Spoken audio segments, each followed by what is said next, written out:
let's talk about the dark side of Hollywood. Hello everyone, I'm Sarah from Everyday Starlet. Welcome to my channel. I make videos to inspire you to be the star of your own life. So there's so much stuff happening right now talking about the entertainment industry and a lot of the dark sides of the entertainment industry, which honestly I feel like has always been happening and everybody's always known about it. It's just sometimes it gets to be more mainstream and talked about more. And there's so many different topics and so many different things that are happening. Things are always changing, stories are always changing, so it's hard to keep up. I want to keep this content current and topical because I do think there are a lot of important lessons that people can learn about the stuff that's going on in the entertainment world, even if you're not in the entertainment world, that you can, you know, take into your everyday life. But it's also tricky because like by the time I film this, edit it, and upload it, who knows what stories are going to be popular and what's going to be going on now and like what the current narrative is going to be and things like that. So I've been watching a lot of documentaries. I've been watching a lot of people who are like truth tellers who are coming forward, and I've been trying to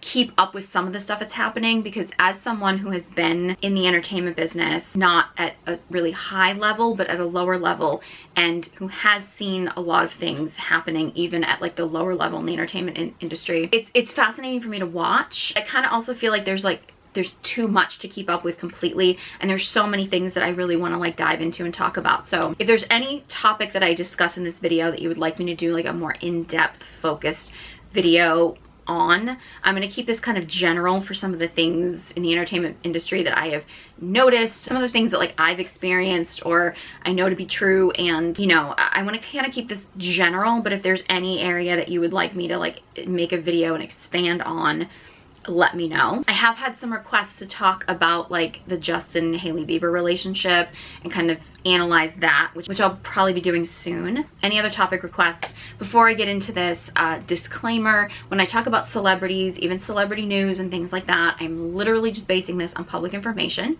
I will say in this video I will be sharing a few things about my own personal experience in the entertainment industry, so some of this will be first-hand knowledge or things that I've actually like known people that have experienced. So this video will be a little bit more personal, but when I talk about celebrities or public figures and things, I am solely basing my analysis on the public information. So I have the same information that you guys have when it comes to celebrities in the industry. But as someone who has been in the entertainment industry, I do have a little bit of like insider knowledge about some of the things that are happening. Obviously not everything. I've never been like in Hollywood. I've visited Hollywood, but like I've never been like in the Hollywood industry. I've never been like in the like A-list upper echelon. But it's interesting hearing people talk about the really like the high level like gatekeepers in entertainment and knowing what that's like on a smaller scale in the entertainment industry and being like, well yeah, of course, like I've experienced it on a smaller scale, so of course it would be like that on a larger scale. I will say, like, I watched a few of the like Shannon Sharpe interviews that he's done. I watched all of Cat Williams and I watched all of Monique.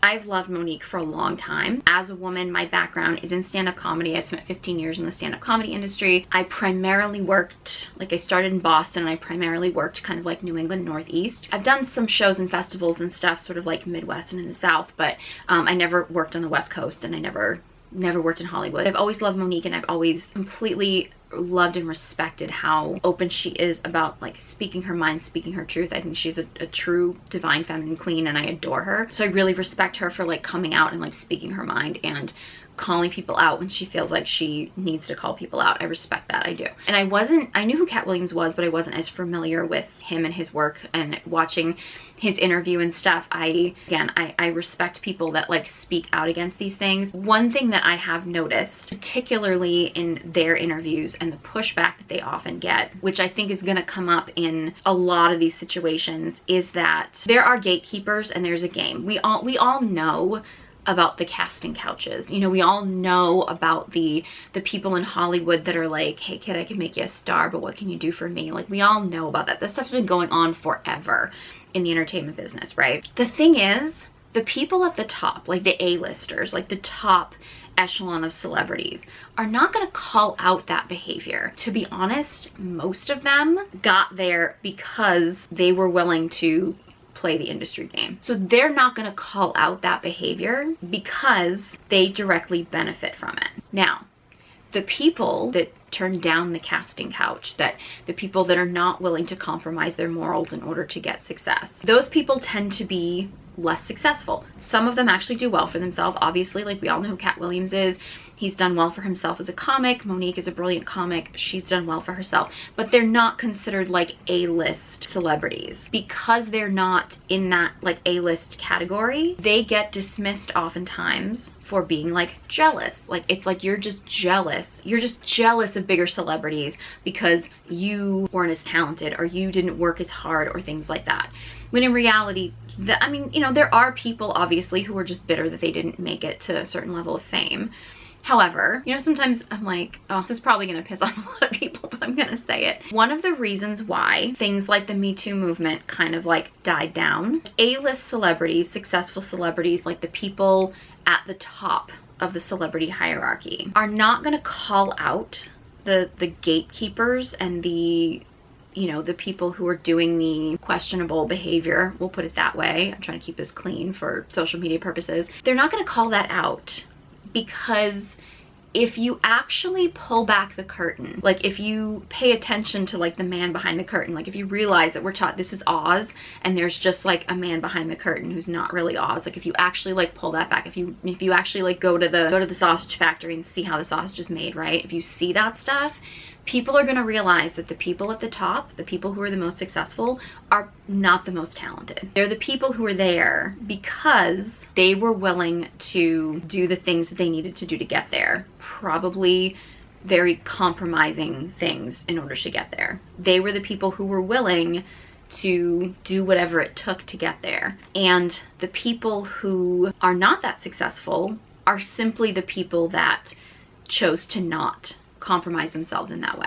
I'm trying to keep this very clean for social media. Dave Chappelle actually talked about this. I don't remember the exact wording that he used, but he talked about like leaving the check on the table. And the reason why the Me Too movement never really worked was because the women in Hollywood were not willing to leave the check on the table. This is probably gonna piss off a lot of people when I talk about this, because I'm not saying that the Me Too movement wasn't necessary. I'm not saying that it wasn't an important topic to talk about. However, the women who were famous, who were talking about the Me Too movement, are the women who gave into the casting couch. They're the women that chose to go that way, and that's why they're famous. So they're not really gonna push that hard, because at the end of the day, they've been rewarded for the choices they made. And I'm not saying that they can't be victims, and I'm not saying that there aren't situations and there aren't really like bad people and that the men that actually like did the things that they did shouldn't be held accountable. I'm not saying that at all. But these are the women that made the choices that they made to do these things to get fame,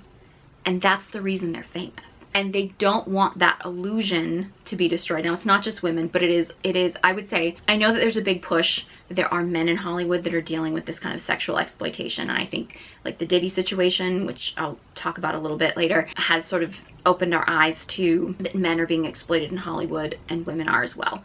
The thing is, you can be a man and get to success in Hollywood and not be sexually exploited. It happens a lot, probably a lot more than people want to accept. So like there are pathways for men to do that. There is no pathway for a woman to get successful in Hollywood without her having to essentially exploit herself. It's just not, it's not possible. I say this as somebody who at a very lower level, I hit the ceiling as far as how high I could go in the industry very early on, because I had very strict morals and standards around what I was willing to do and what I wasn't willing to do in the industry.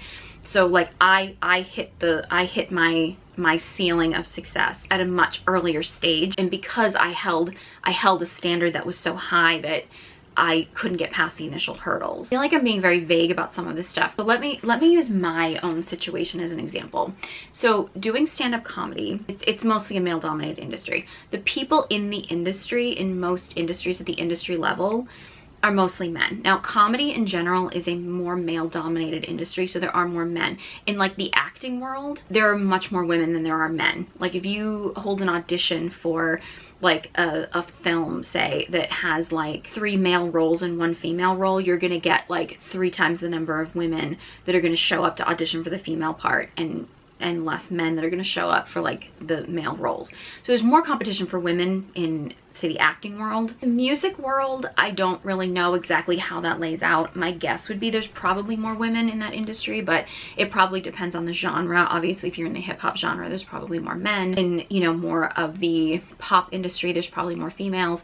It might be a little bit more even in the music industry. The dance world, I think it's definitely heavily female as opposed to male. Comedy is definitely more male. But the industry people, like the people at the industry level, the gatekeepers, I'm going to call them, are primarily male in all of these industries. So as a woman in the industry, oftentimes you're expected to do things to get opportunities in the industry, and it becomes less about how talented are you, you know, how well you perform at your craft, or even how professional you are, how hardworking you are, or anything like that. It becomes more about what can you do for the men in the industry, particularly if you are a woman who these men are attracted to. Now, I mean, I can say from my own personal experience that I never actually had a blatant, like, solicitation. Like, it was never like a blatant, like, if you want this opportunity, you have to do X, Y, and Z to me or for me or something. My own personal experience wasn't like that. I really do believe that a big part of that was because I was very guarded.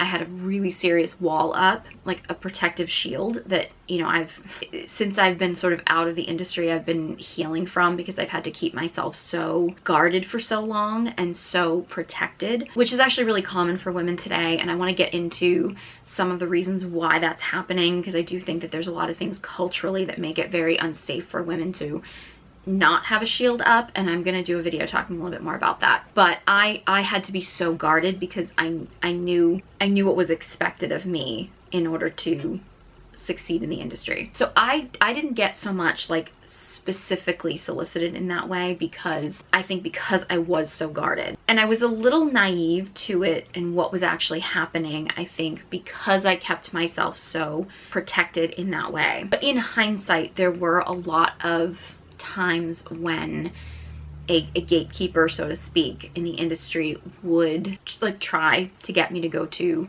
a hotel room or an apartment or something, and I would politely decline, and then I would simply never get work from them, or I would simply never hear back from them. And then it's easier for people to kind of say like, well, you just weren't good enough, or you just didn't fit the room, or you, like, it's easy for people to kind of play that off, like, well, you just weren't the right thing. It's like, okay, but would I have been had I agreed to go to the hotel room or go to the apartment? I mean, who knows? And also for me, going to those places, and like if I had compromised and then they still hadn't booked me, well, then I would have felt like a complete idiot. So like, I don't regret turning down those offers, even though it very likely closed doors for me.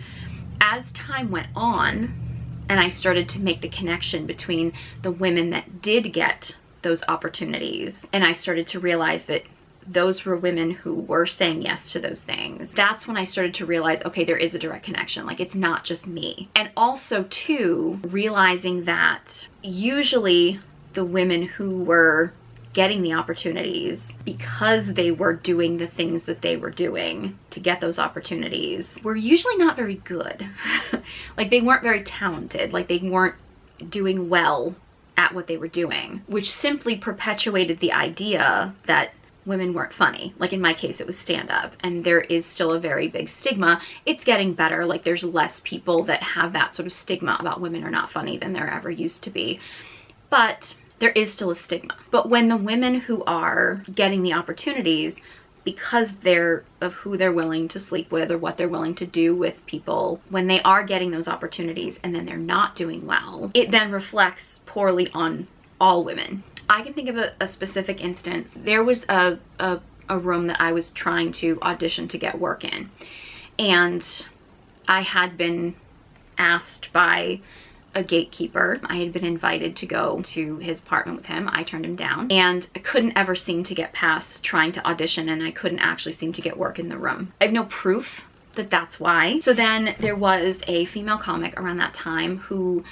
I have on pretty good authority was at least offering to sleep with people for opportunities. So she ended up getting work, even though she really wasn't very good. I also know there was another female comic who she wasn't putting out necessarily, but she kind of knew how to play the industry game and stuff, and she auditioned for the room. I'll just go into this. She auditioned for the room. She packed the room full of a bunch of her friends, which more power to her. Like, that's completely acceptable. She packed the room full of her friends, and she had an amazing set, and so they at her audition, and then she ended up getting work. Now, from an industry perspective, I know why they gave her that opportunity, because obviously they thought, hey, this woman can sell out a room, so they're thinking money, which makes sense. I understand it's a business. That said, this particular female comic was not very funny, and her humor was not going to work in that room. So like, anybody who had like a brain in their head would know this woman packed the room with her friends, but she was not going to be able to do that every single night. And she was not going to have good sets in that room in front of the audience that room attracted. She did what she did. She played the industry game, and she got herself a paid spot on the show. More power to her. Now, the female comic that got the job, very likely because she put out, she got up on stage her first paid night of the show and had a horrible set, just bombed miserably, and apparently ran off the stage crying because her set was so bad. The other female comic, the one who had basically packed the room, she showed up to do her first paid show, not in a room full of her people and her friends, started doing her set. She was booked to do like a 10-minute spot. She did like 3 minutes, was bombing, and just was like, I'm out, I'm done, and bailed, which is not how you do things in comedy. Like, you actually have to do your time. Like, you know, they ask you to do 10, you're supposed to do 10. Even if it's going poorly, you're supposed to do your time. It's interesting because I wasn't there when this happened, but she told me the story and felt completely justified in doing this, which is not actually professional, right? These happen back to back. Meanwhile, I'm still trying to audition to be on this show. I'm still trying to impress the booker, and I'm still trying to get spots on the show. Even though my audition sets are going really well, I'm not moving up. So there was a comedian who I had worked with a lot that basically like talked to the booker, the one who had kind of wanted me to go to his apartment, and basically put in a good word for me and was just basically like, why don't you book Sarah? You know, Sarah's, you know, she always does her time, she's professional, and she can handle a bad crowd. Like, you're not gonna have her just, you know, bailing out of here because she can't handle the room, right? And the booker basically looked at this comic and said, well, you know, women don't do well here. So like, that's his excuse for not booking me, is because women don't do well here. And in reality, like, I was always doing well when I was auditioning in that particular room. I had done rooms similar to that in other rooms where I had done great, but I wasn't able to move up because I wasn't willing to play the game, and also because other women who managed to work the system, now one working the system in a way that was, I would say, morally compromising, the other one who worked the system in a way that was pretty legit, except that somebody who's in the industry should have known that that was probably not going to, like, that was not a good representation of what she could do in their club. They get the opportunities, they fail, and then I don't get the opportunity, obviously for multiple reasons. Partly because I wasn't willing to play the game, and also because now it's reiterated the idea that like women aren't funny. One of the things and one of the issues that I've always had with things like the Me Too movement are calling out these kind of very questionable people in the industry. We will talk about the women who are victims, and I'm not saying that the women who are victims of these very lecherous men are not victims and that their stories are not valid. They absolutely are. But the thing that we never talk about, and the thing that I think even the victims of these situations don't want to talk about, is the fact that there's no reward for saying no. There's no reward for being the girl that like doesn't go to the hotel room. There's no reward for the girl that doesn't put herself in a compromising position. Because what happens is those women then get forgotten about. And as one of those women, I can tell you that while I know that my decisions were the right decisions for me, I know that keeping my morals intact was the right decision for me. I also know that if I had compromised myself and gotten fame, I know I would have had to have kept compromising myself. And I don't think I would have been able to look at myself in the mirror and accepted that I got fame that way. That said, if I do speak out and I do say these things, like, I guarantee you there are going to be people that are going to say, you're just jealous. Like, you're just jealous that you didn't get the success, or you're just jealous that you weren't good enough. I also don't have the fame and the money. I mean, there are people out there who are going to say, we'll just get a regular job or something. But when you have like a passion or a talent or a skill, and the only way that you can make money off of that is to completely compromise who you are as a person, that's a really difficult place to be in as a person. Is there an element of jealousy and bitterness? Probably, yeah. Not because I wish I made the choices that other people made, but because I've watched people who were not as talented as me. I've watched people who were not as professional, not as hardworking, not as dedicated, not as attractive. I've watched them succeed, and I know why they've succeeded, and I know why I haven't succeeded. I don't regret my choices. I have no idea if they regret theirs or if they don't. One of the things that I struggle with, and this is my own stuff and it's my ego stuff, is the fact that like I see regularly, I see people that will like show up in my social media feed or something. Comedians, say for example, who I know, who I've worked with, who have like a special on TV, or, you know, or doing something, maybe even in a commercial, or doing whatever, like doing something where they've been successful. And I mean, granted, some of them, I'm like, yeah, they deserve the success they've received. But many of them, no. Many of them I know haven't earned that. There's a part of me that the frustration that happens, and again, like I know myself and I'm grounded in myself and I've created my platform, and you know, I've done things that many of them could never do. One of the things that I sit with a lot is the fact that like I'm not seen oftentimes in the world as, like, I spent 15 years working as a professional stand-up comedian, but I don't have a TV special or a TV credit, and I haven't headlined a major comedy club. I know why I don't have those things, and it wasn't because I wasn't funny enough. It wasn't because I wasn't hardworking enough. It wasn't because I wasn't talented enough. But that said, I also was paid for 15 years to do stand-up. I received checks for getting up on stage and performing. I've received checks for jokes that I've written that has been purchased, you know, by someone from me. Like, I've worked as a professional comic. So I was a professional comedian. And I had to make every opportunity that I ever got. I wasn't handed anything. And I know there's people out there that are gonna argue that like I got opportunities because I was attractive, and in some cases that is true, that I was given an opportunity because someone was attracted to me and they thought if they gave me the opportunity that maybe I would do something with them, and then when they realized I wouldn't get those opportunities anymore.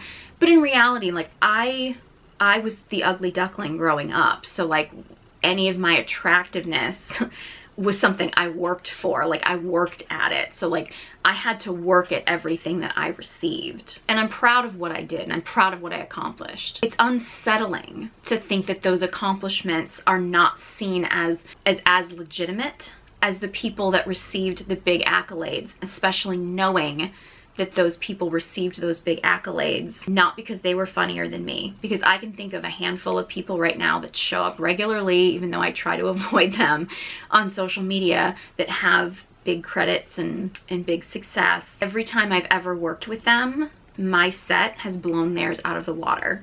Like, I know I'm a better comic than them, and I know why they got the opportunities that they got and why I didn't get the opportunities. But if I say that, I'm seen as bitter. I'm seen as jealous. I wouldn't trade places with them by any means, but I do find it frustrating, not so much that they have the success because of what they've done, more because my success, my talent, my hard work, my dedication is discredited because I wasn't willing to compromise my morals in that way. This is the thing that Hollywood and the entertainment industry doesn't want you to know. Because if people wake up and realize the people that are famous got there not because of their talent and not because of their skill, but because they were the ones who were willing to compromise their morals the most, then it opens up the realization to people that the people, the A-list celebrities, the people that we give awards to, the people that we celebrate as being the best of their industry are not really the best. Are there people in the entertainment industry that are incredibly talented? Yes. Are there people out there that can sing a song and that can make you cry? Yes. But I guarantee you there are probably people waiting tables right now that probably could out-sing any famous singer right now. There are probably people on the streets that can probably rap better than just about any hip-hop artist you're ever gonna see. There's probably people, again, who are waiting tables or who are receptionists in offices that are probably better actors than any actor that's ever won an Oscar, because they weren't willing to compromise themselves in order to get themselves in that position. Now, there are people out there who are gonna argue that, well, maybe people don't deserve to be celebrities. Maybe you're not owed being famous, and that's fine. Not everybody's meant for fame, and not everybody that wants fame is going to get fame, and that's fine. But the minute that we start having these conversations about the corruption and the gatekeeping in the entertainment industry, it opens up the door for the realization that the people who are famous are not the most talented.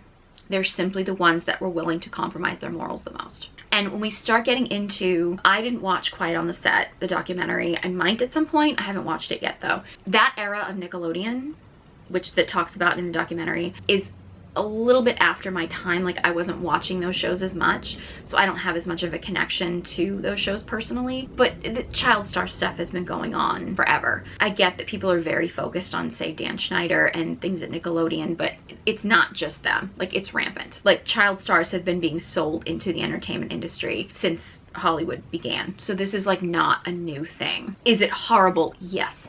It's absolutely horrific and should never happen. And I do agree that there is a difference between when child stars are basically like sold into this industry and when adults are choosing to go into this industry. It's a different thing. And you get these child stars, and oftentimes it's these child stars that some of them become these A-list stars. They're just brainwashed into this world. Like they just, this is all they know. So to a certain extent, it makes it much easier for them to then just keep compromising their morals, because their morals were already compromised as children. And some of them escape, and some of them manage to live normal lives or live healthy lives, and that can happen. But you know, that brainwashing happens at such a young age. I know there's the argument too that, you know, some of these people that get into the industry as adults, you know, they know what they're getting themselves into. It's partly true, but usually people are getting into the industry at a young enough age, so they're very vulnerable, even if they are legal adults. One of the documentaries I watched, which I've thought about doing a full video on, if you want me to do a full video on this, I will, but it was The Secrets of Playboy. And I found that very fascinating. There were a lot of things about that I think I already knew, but there were a lot of aspects to it that I think were surprising. I know the documentary was controversial because there are a lot of people that were mentioned in the documentary, like Hugh Hefner, who are not still alive and, you know, can't actually give their side of the story. However, there were a lot of things that they talked about in that documentary that I'm sure was happening at Playboy, because it's happening at a smaller scale. And one of the things that they mentioned in the documentary was getting playmates. Sometimes, I don't think that was like happening later on, but like earlier on, they would get girls at like 17 and then they would pose, and then they wouldn't release the photos until they were 18. So they were kind of like, there was like a loophole there as far as like age limit goes. They were kind of really trying to push the age limit. I'm not even going to get started on the whole Brooke Shields drama. If you don't know about that, watch the Brooke Shields documentary, and they even, I think, skated over that part of the story.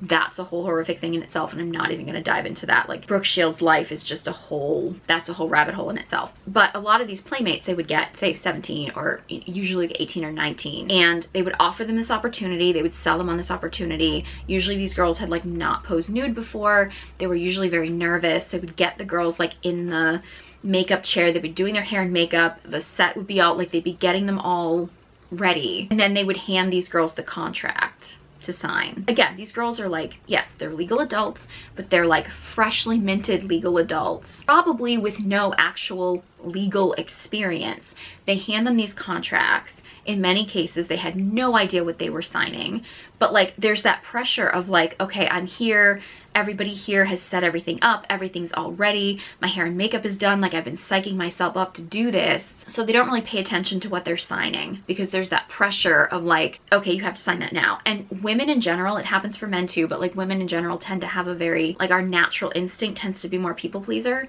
So it tends to be more like, ooh, I don't want to be inconvenient, especially when girls are young. So it tends to be like, okay, well, let me just sign this contract. And oftentimes they had no idea what they were signing. Later on would find out that there were a lot of parts to the contract that were not necessarily fair to them. I guarantee you that's true. I can guarantee you that's true, because I know for myself when I was younger, and again, I never worked for Playboy, and I didn't do any like major modeling contracts or anything, but I did do some modeling work when I was younger, and that happened so many times. It was like they knew to like get you like in the makeup table, to get you like all ready, like they're ready to shoot, and then it's just sort of like, oh, by the way, can you just sign this contract? Now, luckily for me, most of these contracts were not that elaborate, and I wasn't really signing anything that was all that complex, because I wasn't doing like I wasn't doing major magazine work or anything like that. But also, I was raised by a lawyer, so I know a little bit more about legal contracts and you know, making sure that I'm protecting myself. So I was a little bit more aware at a younger age, but most girls are not. Most, you know, most people are not at that age, male or female. So I can guarantee you that that's happening, because it happens at a smaller scale and to the point where it's almost, I mean, I don't know if they teach you that somewhere in the industry when you're trying to manipulate people. Like, I don't know exactly like where people learn to do that, but that's so common. Particularly girls, they may do it to boys, I don't know. But to get very young people, very vulnerable people, like in a situation where it's like, it's the last minute and they feel like, oh, what am I gonna do, not sign the contract now? And then all of this was for nothing. So you end up feeling this pressure to sign it and you often don't know what you're signing. Very common. Which is why I wonder a lot, like, I'm not gonna dive into the Vince McMahon thing because I know that's a really complicated thing, but when people will say things like, oh, this woman signed this contract, she agreed to this stuff, and when you see people that say like, oh, so-and-so signed the NDA or they signed the contract to do this, did they know what they were signing? Like, did they know that they could have a lawyer look this over, like, which should be what happens in these types of situations?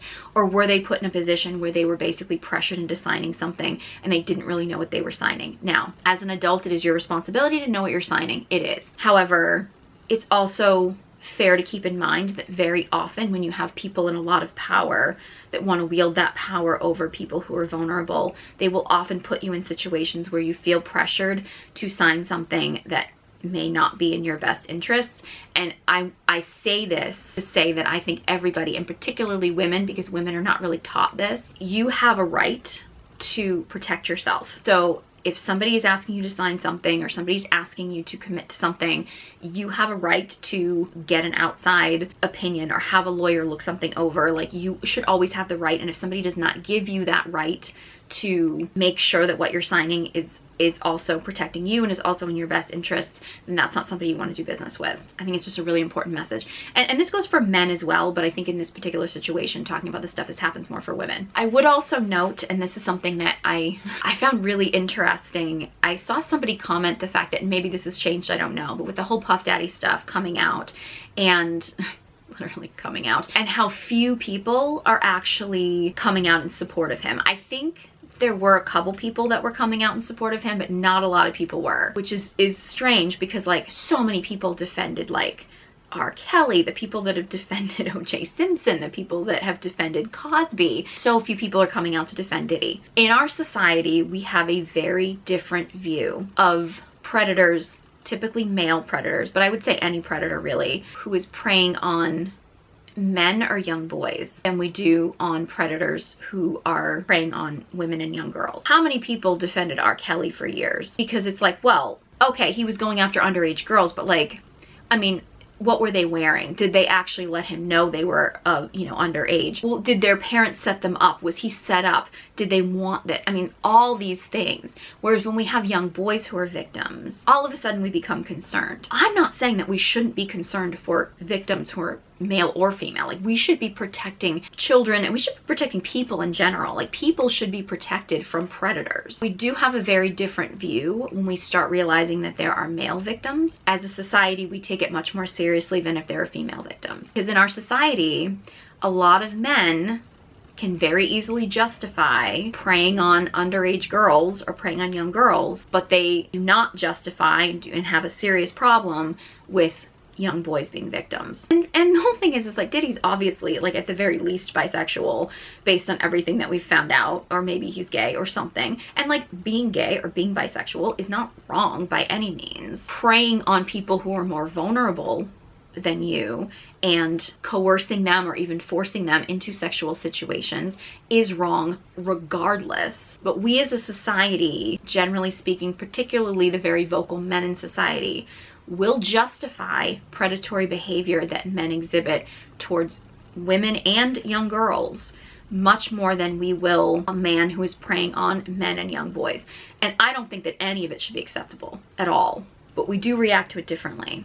And I also find it really interesting when men will argue that, like, well, boys are also affected by abuse, SA, things like that. And yes, they absolutely are. But I find oftentimes men will use that as an excuse to diminish women's experiences with SA or things like that, instead of saying, well, okay, if men are victims of it too, then maybe we should all fight this together. In the same way that women saying that young girls are being victimized doesn't mean that young boys aren't being victimized. If you're like, oh yes, young girls are being victimized, but young boys are being victimized too, then you should also be concerned. Like, you should all be concerned that people are being victimized in these situations, as opposed to trying to take away someone else's victimization by saying it happens to other people. If you actually care about the victimization of children, then you should care about it, instead of trying to make excuses by diminishing somebody else's experience by saying, well, but it happens to somebody else.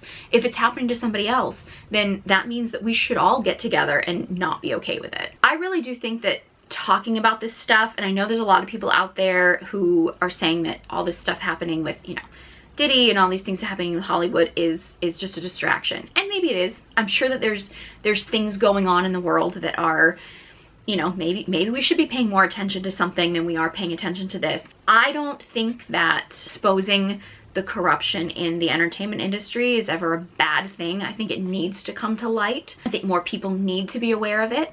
I think if people are aware of maybe what's happening, you know, say with Diddy, then they might actually be more awake to the corruption that's happening in our government, in our politics. Like, I think people being awake to the fact that people that have been put up on pedestals and positions of power can be very corrupt, I think is a positive thing, because I think people need to be more aware that we can't blindly follow people. We can't blindly follow anybody. I don't think we should blindly follow anybody. I don't think people should blindly follow me at all. You know, I say things, I try to give people advice and lessons from my own experience, but I'm human and I'm not perfect. And I think anybody on here that's trying to sell you that they're perfect and they're the guru and they never do wrong and they never have, you know, they never make mistakes and they're, you know, they're kind of like beyond human, I don't think you should trust them either, like, ever.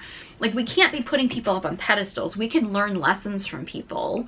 Maybe we can even learn lessons from people's mistakes, but putting people up on pedestals is dangerous. And I think the more that we're aware of that is important. It's interesting because when I was watching The Secrets of Playboy, the thing that kept coming to my mind was the correlations between that and sort of the stories about Epstein and that whole situation. And I'm not necessarily saying that they were connected in any way. The documentary didn't really connect them in any way. But there did feel like there was this like cult-like aspect to it. There was this preying on young people, and then there was sort of like luring in high-powered, high-profile people into this world. And a lot of people believe that the Epstein situation was that they were luring very powerful people to this island and then putting them in very compromising positions with underage people in particular, having video, photo, and then like once you have this sort of blackmail, you kind of own them, right? So it gives you power over them. I've never heard specifically of that referenced as far as Playboy and Hugh Hefner. However, it's been confirmed by several people, and I'd say confirmed by quite a few people that don't actually agree on things a lot, but they all seem to agree on this, that Hef was videotaping a lot of people, had videotapes of celebrities, high-profile celebrities doing very compromising things at the mansion, in his bedroom, things like that. I don't know if he was blackmailing them. I don't know if there was any connection to that, but it does feel very similar to what people were saying that Epstein was doing. And now that you have the information coming out about Diddy and his parties and things, that was a similar thing that was going on. Again, I don't know how Playboy fits into this, and I'm not making accusations, but again, this does feel like this is something that seems to be happening a lot, where this was a very common power move that I don't think a lot of people were aware of. At least it wasn't something I think that was mainstream, you know, known in the mainstream or anything. That, you know, basically if you want in an industry or you have any power or something, then there are people out there that will kind of like lure you into compromising positions, have photos or video of you, and then they own you. They can control you. And you wonder sometimes if some of the people that are promoting certain things, maybe promoting certain political ideologies or promoting certain groups or having certain opinions or even endorsing certain products or certain things, you wonder sometimes, like I wonder about a lot of people, and like, did they actually believe in what they were endorsing? I usually thought that most people were just in it for the check, and most people would just endorse something for the check or for the networking or to kiss up to someone or whatever. Like, I tended to be somebody who was more cynical, who believed that most celebrities were kind of just playing the game. but some of them may have actually been pressured into doing this stuff. I also find it kind of interesting, and this is like the conspiracy theorist in me, that's like, with things like AI being so much more common, it does take some of the power away from some of these people, because now anybody can just create a video of somebody doing something compromising, and they don't actually even have to do it. They can create an AI image or video of some of these things happening. And it also gives some of these powerful people an out, because if somebody does release a video of them doing something compromising, they can just be like, well, it's AI, and just kind of deny it. Like, it gives people some deniability. So I think part of the AI stuff that's coming in, and I'm going to talk about that a little bit more. I'm going to do a video talking about like the porn industry and that kind of stuff, and I've talked about the normalization of AI and like fake people and fake women and things like that in other videos, so I'm not going to get into that here, but I have a lot of concerns about AI and things like that. But if you think about it, the introduction of AI and how it's being used now, it does take away some of the power of the sort of gatekeepers, so to speak, because it gives people some deniability. They can be like, oh, it was just AI, it wasn't really me. But also too, like, anybody can make a video about anybody, so it kind of also opens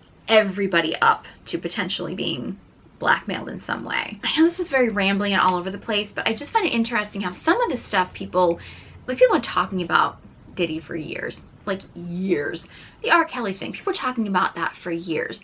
Like the Cosby thing, I don't think generally speaking people knew as much about Cosby, like the details of it, but the fact that he was kind of like lecherous and stuff in the comedy world, that was pretty well known. I didn't know specifically, and I don't think everybody knew specifically, but like when things started coming out, I don't think people in the comedy industry were really that shocked. In fact, I gotta be honest with you, and I know I'm biased because I spent so much time around stand-up comedians, but like when a story comes out about a stand-up comic being like a sleazeball, I'm never surprised. Like, I'm never like, oh my goodness.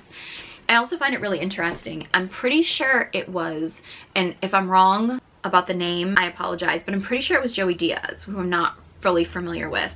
He did an interview with Joe Rogan quite a few years back, and he talked about, like, actually said on video that he essentially was gatekeeping female comics at, I think it was some comedy club in LA. I don't know. I didn't work LA, so I don't really know much about LA. And essentially he was expecting female comics to like do compromising things in order to get stage time. And it's interesting when that, and they were all laughing about it and stuff, which is, you know, I actually had a lot of male comics where I had worked with in the past that actually would like message me. And now I'd never worked in LA, so like this was not something I had a personal experience with, but they would reach out to me and be like, oh my God, I heard the interview that Rogan did with, I'm pretty sure it was Joey Diaz. Like, I had no idea that women were going through that in comedy. Like, I wish I had known. Like, I wish someone had told me. And like, I'm sitting there going, I used to talk about this stuff all the time. Like, I used to talk about the opportunities that I wasn't getting because I wouldn't do such and such with so-and-so, like, all the time. Like, I used to say these things all the time. And it's interesting how the minute that, like, it's on a famous podcast or something and someone says it, all of a sudden guys are like, I wish I had known. I'm like, so me telling you wasn't enough. Like, me telling you that this stuff was going on wasn't enough, because I've been saying this stuff for years. Now, granted, a lot of female comics weren't talking about it. And in reality, like I said before, the people who are going to give into it aren't going to talk about it because they don't want it to be known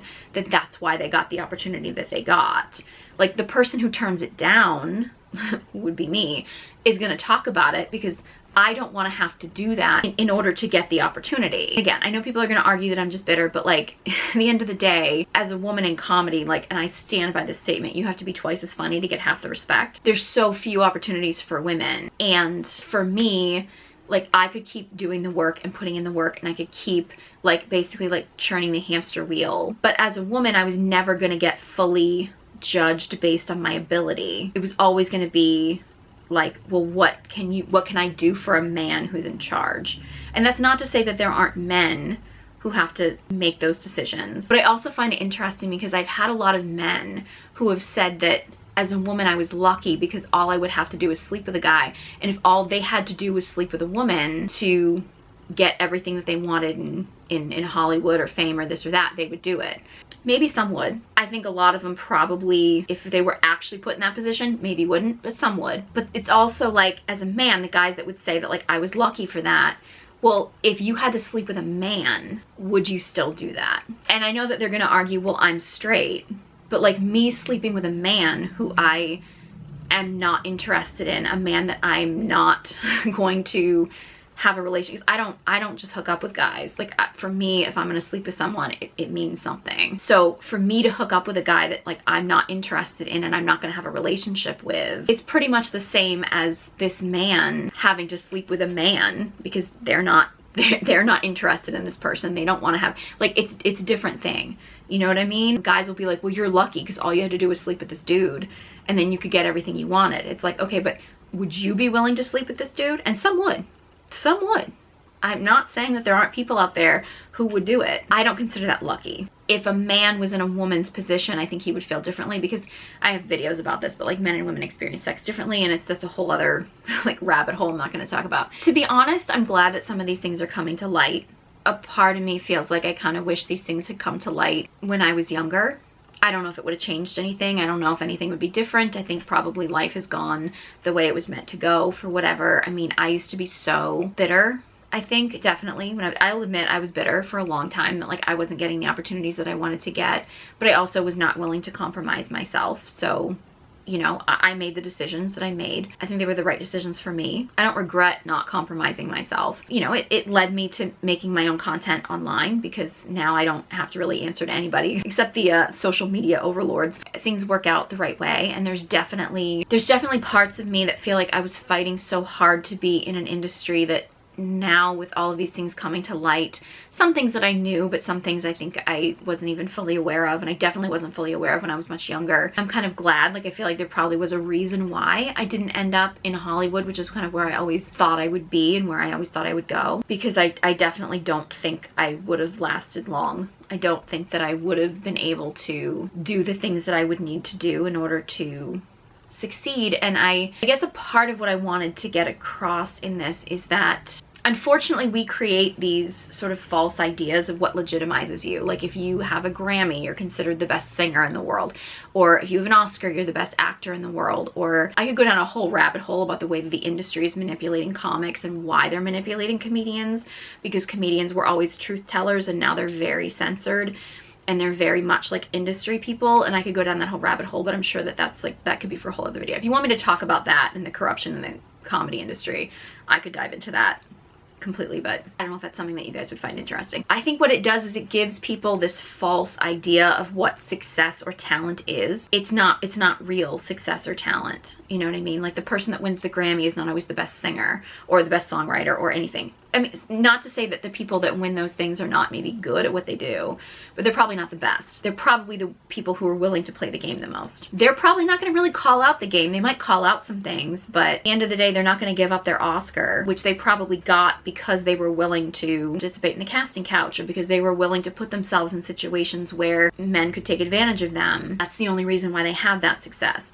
And they're not really going to fully go after people and really call people out, because then they have to acknowledge that they're not really deserving of the opportunities that they have. That's not to say that they're not victims. That's not to say that the men who are the gatekeepers, the men who are the bad guys, the men who are the predators in these situations should not be punished and brought to, and like justice should be served. Absolutely. But unfortunately, the people who were the victims in this situation also got rewards from the situation. And most of them are not going to be willing to give up the rewards in that situation to really take down the predators, unfortunately. And the people that want to call out that behavior are going to be diminished. The same way, like, if I call out all of the beauty standards and the plastic surgery and the things like that and the way that young girls are being manipulated, it's like, you're just jealous. You're just jealous because you don't look like Kylie Jenner, or you're just jealous because you don't have the success that, you know, Jennifer Lawrence has or something. Like, you're just jealous because you don't sing like Ariana Grande. Like, you're just jealous because you're not these things. When it's like, well, are there aspects to their lives that I wouldn't love to have? Yeah, I'd love to have their money and their success and their fame, but I also know the things that people have to do in order to get there, and I don't regret not doing those things. And again, like, any of these topics, I know I was really all over the place in this situation. And again, you know, if you want me to do a more in-depth video about some of these things, I've hesitated talking too much about like the Diddy situation because I feel like it's constantly changing and I don't really know how to keep up with all of this. And if I make a video about it, it's going to be a whole different thing. So I kind of wanted to wait until maybe like kind of the dust is settled, but then it'll be less popular. I don't know. If there are any of these topics that you'd like me to dive into more, I'd be more than happy to. I know there's some people who don't want me to talk about celebrity content. I'm not really thrilled with talking about these celebrities and talking about this stuff, and I do think this is an important thing to call attention to, because I do think that this actually affects our lives. The entertainment industry, the entertainment world, it affects us. I know there's people out there that say, well, maybe these people shouldn't be role models. They probably shouldn't be. In fact, in many cases, they definitely shouldn't be. But unfortunately, the more that we're exposed to this and the more that people around us are exposed to this stuff, it affects us. It absolutely does. I'm probably gonna sound like an old lady when I say this, because I know everybody thinks that like their era of music is like the best or something. But like, I used to listen to hip hop when I was younger, and I hadn't really listened to it in a while. And then I started, you know, watching some video breakdowns that people were breaking down like music lyrics and song lyrics, and I started listening to some of like the current hip hop stuff. I don't get it. And it's not to say that it's not like people don't have like great rhymes and, you know, great metaphors and bars, and it's not like some of this, but it's like, I don't know, I grew up in the 90s, so everything was kind of like grungy and miserable, and like everything being difficult, and you know, like hip hop was more about like, you know, the struggles on the streets and what people were dealing with. And now it's literally all just like, I mean, it's been getting this way, and it's been getting worse as time has gone on, but it's literally all like glorifying doing drugs, selling drugs. It's glorifying criminal behavior, and it's glorifying just objectifying and abusing women. And that's been happening. Hearing it now, and I don't know if it's just because like I'm an old lady now, and I'm one of those people, because in the 90s, everyone in the 60s thought their music was so much better, and the 90s music was just junk. So I don't know if that's just me being like, oh yeah, you young people and your music is just trash. Like, I don't know if it's that, or if it's because I'm more awake to this stuff. I mean, we could go down a whole rabbit hole with the people in the industry, like the heads of the executives. I know Jay-Z is one of them, but you know, there's other people that like actually are private investors in prisons, and then they make music encouraging young people to be involved in criminal behavior. There's actually, it was a podcast I listened to from like an independent hip-hop artist that was talking about like all the hip-hop artists that like are glorifying using drugs when they don't even use the drugs that they're talking about, and then they're getting young people like hooked on drugs. I'm gonna do a video talking about addictions and things like that, and how that's destroying our world. Again, I'm going down a lot of rabbit holes and stuff, and I'm only harping on the hip-hop industry right now because of the whole Diddy scandal. It's just, it's one of those things where it's easy for us to sit here and say like, oh, I just listen to it for entertainment, or like, you know, people shouldn't be that easily manipulated, or people should just be held accountable for their own actions. And people should, absolutely, adults should be held accountable for their own actions. But I don't think people realize how easy it is to manipulate. I don't think people realize how easy it is for, you know, what we consume. Like, what we consume is not just the food that we eat and then it affects our body. Like, what we consume is like the media we consume. If you're constantly hearing stories about violence, you're gonna think that the world is a more violent place. You're gonna be afraid to leave your house because you're gonna be thinking that the world is always violent. If all you hear is talk about violence, if all you hear is people talking about doing drugs and objectifying women, you will start to have a skewed view of the world based on that.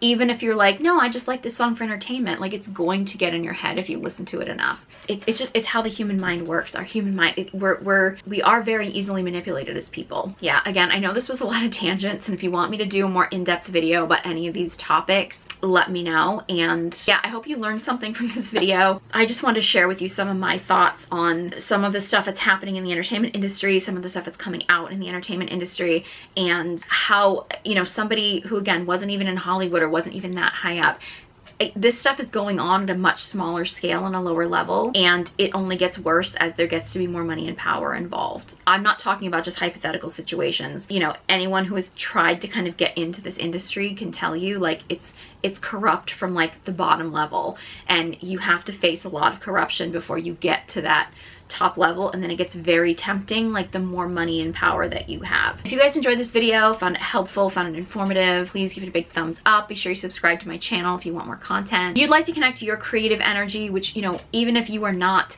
going to be, you know, trying to be famous in Hollywood, connecting to your creativity is so important. We all need more creativity in our lives, especially with everything that's going on now. I have a new masterclass, The Art of Feminine Creativity.